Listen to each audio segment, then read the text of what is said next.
محترم سامعین، روزہ اللہ رب العالمین نے یوں ہی فرض نہیں کیا بلکہ روزے کا ایک خاص مقصد ہے۔ اللہ رب العالمین سورۃ البقرہ آیت 183 کے اندر ارشاد فرماتا ہے، یا ایھا الذین آمنوا کتب علیکم الصیام کما کتب علی الذین من قبلکم لعلکم تتقون، کیا اے لوگوں جو ایمان لائے ہو، تمہارے اوپر روزے کو فرض کیا گیا ہے ایسے ہی جیسا کہ پہلے کے لوگوں پر فرض کیا گیا ہے، اور فرض کرنے کا مقصد یہ ہے تاکہ تم متقی اور پرہیزگار بن جاؤ۔ متقی و پرہیزگار کا مطلب کیا ہوتا ہے؟ جو اپنے آپ کو گناہوں سے بچائے، ہر چھوٹے بڑے گناہ سے دور رکھے اور نیکیاں کرتے رہے، اللہ رب العالمین کا خوف اپنے دل میں رکھے۔ کیسے ہم متقی و پرہیزگار بن سکتے ہیں؟ اس کے لیے کچھ چیزیں ہمارے اندر اگر پیدا ہو گئی روزے سے، جو روزہ ہم کو سکھاتا ہے، تو گویا کہ ہم متقی اور پرہیزگار بن جائیں گے۔ وہ چیزیں کیا ہیں؟ 5 چیزیں روزے سے سیکھنے کو ملتی ہے جو روزہ رکھ کر ایک روزے دار سیکھتا ہے۔ اگر وہ 5 چیزیں روزے دار کے اندر پیدا ہو گئی خالص دل سے، اور سال بھر ان 5 چیزوں پر وہ عمل کرتا رہا، تو گویا کہ وہ متقی اور پرہیزگار بن گیا، اس نے روزے کے مقصد کو حاصل کر لیا۔ سب سے پہلے چیز جو روزہ سکھلاتا ہے وہ صبر سکھلاتا ہے۔ ایک روزے دار فجر سے لے کر کے غروب آفتاب تک بھوکا اور پیاسا رہتا ہے، بھوک اور پیاس کو برداشت کرتا ہے۔ اس کے سامنے کھانا بھی ہے، اس کے سامنے پانی بھی ہے، اس کو بھوک لگتی ہے اور پیاس کی شدت ہوتی ہے، پھر بھی وہ صبر کرتے ہوئے نہ کھانے کو ہاتھ لگاتا ہے نہ ہی پانی کو ہاتھ لگاتا ہے، برداشت کرتا ہے، اپنی بھوک کو، اپنی جائز خواہش کو برداشت کرتا ہے۔ روزہ یہ صبر جو سکھاتا ہے، یہی صبر مسلمانوں سے مطلوب ہے پوری زندگی، کہ آدمی جب نیکی کرے اور نیکی کرتے ہوئے اس کو تکلیف محسوس ہو، کیونکہ نیکی جو ہے شریعت پر عمل کرنا یہ تکلیف ہے۔ اگر شریعت پر عمل کرنا آسان ہوتا تو ہر آدمی نیک نظر آتا۔ شریعت پر عمل کرنا، نیکی کرنا، کچھ نہ کچھ اس میں تکلیف ہے، برائی سے بچنے میں بھی تکلیف محسوس ہوتی ہے۔ تو روزے کا اس سبق کو سیکھ کر کے، یعنی صبر کو سیکھ کر کے آدمی سال بھر اپنے اندر صبر پیدا کر لے، اور نیکی جب کرنے لگ جائے اس کو تکلیف محسوس ہو تو وہ صبر کرے۔ وہ سوچے کہ بلوغت سے لے کر کے موت تک مجھے صبر کرنا ہے۔ جس طریقے سے طلوع آفتاب سے لے کر غروب آفتاب اس کو بھوک اور پیاس سے صبر کرنا تھا، وہ کھانے پینے کو ہاتھ نہیں لگا رہا تھا، اسی طریقے سے وہ یہ سوچ لے کہ مرنے تک مجھے ہر گناہ سے رکنا ہے۔ میرے اندر گناہ کی خواہش پیدا ہو رہی ہے، من کر رہا ہے کہ میں فلاں گناہ کر لوں، من کر رہا ہے کہ میں حرام طریقے سے کمائی کر لوں، من کر رہا ہے کہ میں زنا کر لوں، لیکن مجھے موت تک زنا سے رکنا ہے، موت تک مجھے حرام کمائی سے رکنا ہے، موت تک مجھے تمام گناہوں سے رکنا ہے، چغلی سے، غیبت سے اور حسد سے رکنا ہے۔ تو یہی صبر جو روزے میں اس نے اپنے اندر قائم کیا تھا، صبر کرتے ہوئے کھانے سے رکا ہوا تھا، تو وہی صبر کرتے ہوئے وہ گناہوں سے رکا رہے۔ جب فجر کے وقت وہ نیند سے بیدار ہونا چاہتا ہو کہ فجر میں جا کر کے اللہ رب العالمین کے لیے نماز پڑھے، اور اس کا نفس اس کو بہکائے کہ نیند کو خراب کر کے کیوں جا رہا ہے، تو اپنے نفس کو یہ سمجھائے کہ مجھے صبر کرنا ہے، اور وہ صبر کرتے ہوئے اللہ رب العالمین کے لیے اٹھ جائے، تو گویا کہ اس نے روزے کے مقصد کو حاصل کر لیا ہے۔ اگر روزے کے بعد وہ فجر کی نماز کو چھوڑ رہا ہے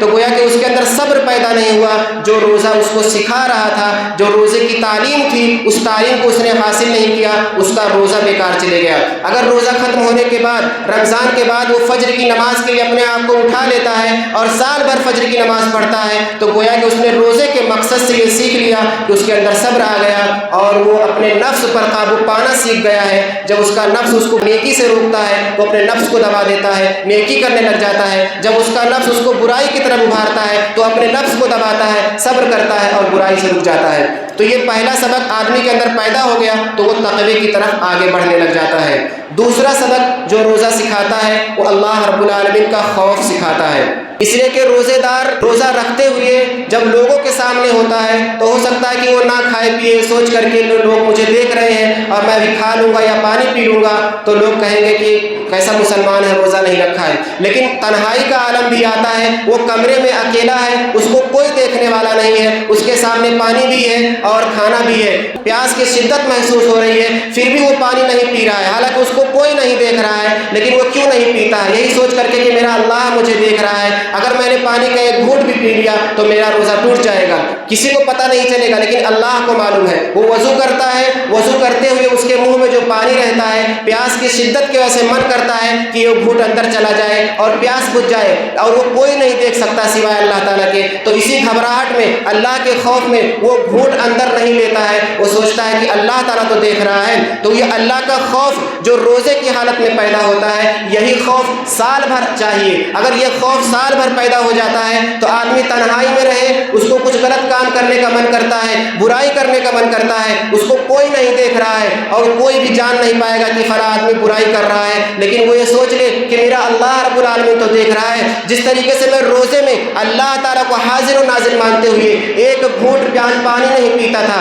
حالانکہ پانی پینا میرے لیے حلال تھا، اور ایک لقمہ کھانے کا نہیں کھاتا تھا، حالانکہ کھانا کھانا بھی حلال ہے، تو میں کیسے اللہ رب العالمین کے دیکھتے ہوئے گناہ کی طرف اپنے قدم بڑھا سکتا ہوں؟ اللہ رب العالمین کے دیکھتے ہوئے میں کیسے نیکیوں سے دور ہو سکتا ہوں؟ تو روزہ یہ بہت ہی اہم سبق سکھاتا ہے۔ اگر روزے سے آدمی اللہ کا خوف سیکھ لے، خشیت الہی سیکھ لے، تو گویا کہ وہ تقوی کی طرف آگے بڑھنے لگ جاتا ہے۔ خوف کیسا ہوتا ہے؟ آئیے میں آپ کے سامنے ایک مثال پیش کرتا ہوں۔ بنی اسرائیل کا واقعہ ہے، ایک آدمی وہ اپنے چچا زاد بہن سے بے انتہا عشق کرنے لگ جاتا ہے، اس کو بے انتہا اس سے عشق اور محبت ہو جاتی ہے، اس کے جسم کا وہ پیاسا ہو جاتا ہے، اور وہ اسی طاق میں رہتا ہے کہ کب اس پر میں دسترس پا جاؤں اور اس کے ساتھ زنا کر لوں۔ ایک مرتبہ اس کی چچا زاد بہن مجبور اور بے بس ہو جاتی ہے، اس کو پیسوں کی ضرورت ہوتی ہے، ورنہ وہ نیک خاتون تھی، وہ کبھی بھی زنا کے لیے تیار نہیں ہوتی، لیکن وہ مجبور تھی، پیسوں کی ضرورت تھی، اپنے والد کے علاج کے لیے اس کو پیسوں کی ضرورت تھی۔ وہ اپنے چچا زاد بھائی کے پاس آتی ہے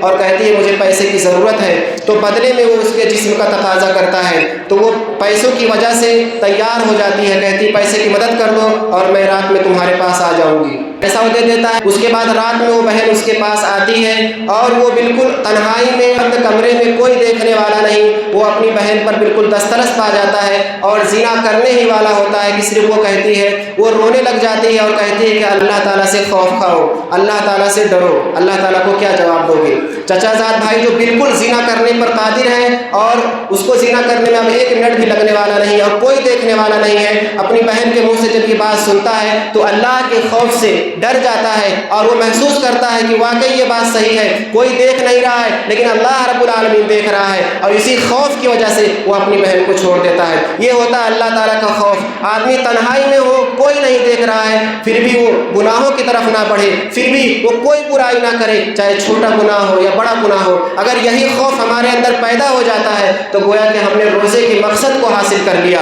اگر یہ خوف ہمارے اندر نہیں پیدا ہو رہا ہے اور روزے کے بعد ہم پھر گناہوں میں لوٹ جا رہے ہیں تو گویا کہ روزے کے مقصد کو ہم نے حاصل نہیں کیا اور روزہ ہمارا عام دنوں کی طرح گزر گیا۔ اسی طریقے سے روزہ تیسری چیز جو ہم کو سکھلاتا ہے وہ ہے ہمدردی، یعنی روزے میں آدمی صبح سے لے کر کے شام تک بھوکا پیاسا رہتا ہے، کھانا پینا نہیں کھاتا ہے، اس کو پیاس کی شدت لگتی ہے، بھوک لگتی ہے، تو اس کو اس بات کا احساس ہوتا ہے کہ غریب لوگ کیسے رہتے ہوں گے، میں تو سال بھر نعمتوں میں کھاتا پیتا رہا، طرح طرح کے کھانے، لذیذ کھانے ہمیشہ، اور طرح طرح کے پانی مشروبات پیتا رہا۔ غریب لوگ جن کو ایک ٹائم کا کھانا ملتا ہے اور دوسرے ٹائم کا کھانا نہیں ملتا ہے، اور کھانا برابر ملتا بھی نہیں ہے، کبھی لذیذ کھانا ان کو کھانے کے لیے سال سال بھر ترس جاتے ہیں، تو ان کے درد کو وہ محسوس کر سکتا ہے۔ رمضان کی حالت میں، روزے کی حالت میں اس کو یہ پتہ چلے گا کہ غریب لوگ جب بھوکے رہتے ہیں تو ان کو کس طریقے سے درد ہوتا ہوگا، اور یہ ہمدردی جب اس کے اندر پیدا ہوگی تو اس کے اندر غریبوں کی مدد کرنے کا جذبہ پیدا ہوگا، غریبوں کو کھلانے کا، ان کو پہنانے کا جذبہ پیدا ہوگا۔ اور اگر روزے کی حالت میں ہم یہ درد نہیں سیکھ پا رہے ہیں، ہمارے اندر یہ ہمدردی نہیں آ رہی ہے، غریبوں کا تعاون کرنا، غریبوں کی مدد کرنے کا جذبہ ہمارے اندر نہیں آ رہا ہے، تو گویا کہ ہم روزے کا جو سکھایا ہوا تعلیم ہے وہ ہمارے اندر آ نہیں رہا ہے اور ہم روزے سے صحیح تعلیم حاصل نہیں کر رہے ہیں۔ اور کھانا کھلانا غریبوں کو یہ بہت ہی بڑی نیکی ہے۔ اللہ کے رسول صلی اللہ علیہ وسلم سے پوچھا گیا ای الاسلام خیر، کہ اے رسول اللہ صلی اللہ علیہ وسلم کہ کون سا اسلام سب سے بہتر ہے، تو آپ نے فرمایا تطعم الطعام، تم کھانا کھلاؤ۔ اور اسی طریقے سے اللہ کے رسول نے فرمایا کہ سلام کو عام کرو چاہے تم کسی کو پہچانتے ہو یا نہ پہچانتے ہو۔ تو کھانا کھلانا یہ بہت ہی بڑی نیکی ہے، اور جہنم میں لے جانے والے اعمال میں سے ایک عمل یہ بھی ہے کہ آدمی مسکینوں کو، غریبوں کو کھانا نہ کھلاتا ہو، ان کا حال چال نہ پوچھتا ہو، ان کے درد میں کام نہ آتا ہو۔ تو یہ روزے کا یہ سبق اگر آدمی سیکھ لیتا ہے تو وہ تقوی کی طرف آگے بڑھ جاتا ہے۔ اسی طریقے سے چوتھی چیز روزے سے جو ہم کو سیکھنے کو ملتی ہے وہ نعمتوں کی قدر کرنا۔ کھانا پینا یہ بہت بڑی نعمت ہے، اور کھانے پینے کے لیے ہی آج آدمی سارے گمراہ بنے ہوئے ہیں۔ کھانے پینے کو حاصل کرنے کے لیے، روزی کمانے کے لیے نمازوں کی طرف نہیں آتے ہیں، روزہ نہیں رکھتے ہیں، یا کوئی نیکی کی طرف نہیں آتے ہیں۔ تو کھانا پینا بہت بڑی نعمت ہے۔ آدمی جب کھانے پینے سے محروم ہوتا ہے صبح سے لے کر کے شام تک، تو اس کو احساس ہوتا ہے کہ کھانا پینا کتنی بڑی نعمت ہے۔ جب وہ سال بھر کھاتے رہتا ہے، سال بھر پیتے رہتا ہے، تو اس کے دل میں اس نعمت کا احساس نہیں آتا ہے، اس کو ضائع کرتا ہے، زیادہ کھانا بنوا کر کے اس کو پھینکا جاتا ہے۔ شادیوں میں، ولیموں میں اور اسی طریقے سے کسی دعوت میں بے تحاشا کھانا بناتے ہیں، اور بے تحاشا کھانا ضائع ہو جاتا ہے، پھینکا جاتا ہے۔ یعنی اس نعمت کا آدمی کے دل میں احساس نہیں ہوتا ہے، اور روزہ اسی بات کا احساس دلاتا ہے کہ کھانا کس قدر عظیم نعمت ہے، پانی کس قدر عظیم نعمت ہے۔ تو آدمی کے اندر اگر روزہ رکھتے ہوئے اس نعمت کا احساس ہو جائے تو وہ کھانے کو کبھی ضائع نہیں کرے گا، کھانے کو برباد نہیں کرے گا، ضرورت کے حساب سے کھانا پکائے گا، اور جتنی ضرورت ہو اسی کے حساب سے اس کو استعمال کرے گا۔ کھانے کو بے تحاشا ضائع نہیں کرے گا، بلکہ اس کو غریبوں میں اور لوگوں کو کھلانے میں تقسیم کر دے گا۔ تو روزے کا یہ سبق بھی اگر دل میں آ جائے تو آدمی تقوی کی طرف آگے بڑھے گا۔ اور پانچویں چیز جو روزہ سکھاتا ہے وہ قربانی کا جذبہ۔ آدمی کھانا پینا جو کہ جائز ہے، اس کے لیے حلال ہے، اس کو اللہ رب العالمین کے ایک حکم پر قربان کرتا ہے کہ اللہ رب العالمین نے فرمایا میرے لیے روزہ رکھو، میرے لیے صبح سے لے کر کے شام تک بھوکے اور پیاسے رہو۔ اللہ رب العالمین کا حکم مانتے ہوئے بندہ کھانے اور پینے کو قربان کر دیتا ہے، حالانکہ کھانا پینا اس کے لیے حلال ہے۔ تو جب آدمی اللہ رب العالمین کے لیے حلال چیز کو قربان کر سکتا ہے تو یہی روزہ ہم کو سکھاتا ہے قربانی کا جذبہ، کہ آدمی کے اندر یہ قربانی کا جذبہ آ جائے تو اللہ جو ابھی رمضان بھر کہتا ہے کہ میرے لیے بھوک اور پیاس برداشت کرو، وہی اللہ کہتا ہے کہ شرک سے باز آ جاؤ، وہی اللہ کہتا ہے کہ چوری سے باز آ جاؤ، وہی اللہ کہتا ہے کہ زنا سے باز آ جاؤ، وہی اللہ کہتا ہے کہ غیبت سے باز آ جاؤ، وہی اللہ کہتا ہے کہ جھوٹ سے باز آ جاؤ۔ یعنی اسی اللہ کا سارا حکم ہے کہ ساری برائیوں کو چھوڑ دو، اسی اللہ کا حکم ہے کہ نمازوں کی طرف آؤ، اسی اللہ کا حکم ہے کہ زکوٰۃ ادا کرو، اسی اللہ کا حکم ہے کہ تم سچ بولو اور غریبوں کی مدد کرو۔ تو اسی اللہ کے حکم کو مانتے ہوئے آج مہینے بھر آپ بھوک کو برداشت کر رہے ہیں، پیاس کو برداشت کر رہے ہیں، تو پھر رمضان کے بعد سال بھر اسی اللہ کے حکم کو آپ کیوں نہیں مانتے ہیں؟ اسی اللہ کے لیے قربانی کیوں نہیں دیتے ہیں؟ اسی اللہ کے لیے گناہوں کو کیوں ترک نہیں کرتے ہیں؟ اور اسی اللہ کے لیے نیکیوں کو کیوں انجام نہیں دیتے ہیں؟ تو رمضان سے یہ 5 چیزیں، روزے سے یہ 5 چیزیں جو ہم کو سیکھنے کو ملتی ہیں،